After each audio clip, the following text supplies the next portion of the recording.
Hey guys, what's up? It's Alicia Dumovich, the acting mentor, coming to you today with a quick hit. Today we're going to talk about the comedy rule of three. So I think it's important when you're working on your scenes that you be able to recognize certain things. And comedy in particular has certain rules that we go by that we don't break. And one of the rules, the biggest rules, is the rule of three. All right, you'll find that typically with comedy things will come in threes. It's just funnier that way. It's also called trebling. So I'm going to give you a few examples of a comedy rule of three so that you can see that it comes in a bunch of different forms. One of the examples is just in casting. Take a look at the Friends cast. You've got 3 men and 3 women. And on each of those sides, you have the 2 that are the more normal, and then you have the third one that's kind of crazy. So in a rule of 3 situation, you'll have the first 2 that are to be expected to be the more normal of the 3 things, and then the third one is going to be your aberration. It's going to be your punchline, it's going to be the crazy one, the thing that's unexpected. So on Friends, you've got Monica and Rachel, who resemble the more normal of the 3 girls, and then you've got Phoebe, who's kind of out there and loopy and crazy. And same thing on the guy's side.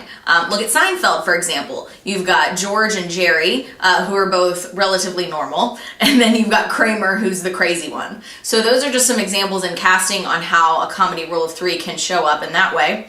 And I have a little bit here from a Friends script, and it's another example of a comedy rule of 3 in a script. So this is from a scene from Friends where Joey and Chandler are discussing Joey getting a stage name. All right, and he's running some stage name ideas by Chandler, and Chandler's kind of poking fun at him without Joey realizing it. So Chandler says, "How about Joey Paponi?" And Joey says, "No, still too ethnic. My agent thinks I should have a name that's more neutral." Chandler says, "Joey Switzerland?" Joey says, "Plus, I think it should be Joe. Joey makes me sound like I'm this big, which I'm not." So Chandler says, "Okay, all right, Joe Stalin. How about Joe Stalin?"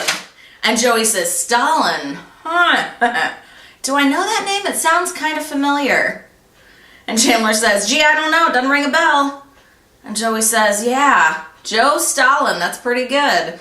And that's what he settles on. So as you can see, the first 2 are, even though Chandler's still making fun of him, they're more toned down. And then you have the third one that really pokes fun at how dumb Joey can be in calling himself by a dictator's name. So those are just like some examples of a comedy rule of 3. You'll see it all the time in stand-up comedy as well. So just start paying attention to it and seeing if you notice it. And that way when you're working on your own scripts, if they're comedic and they're from sitcoms or film comedies or whatever it is, or even if you like doing stand-up, you can start using comedy rule of 3 and understand how you can hit your punchlines harder and make a joke more funny.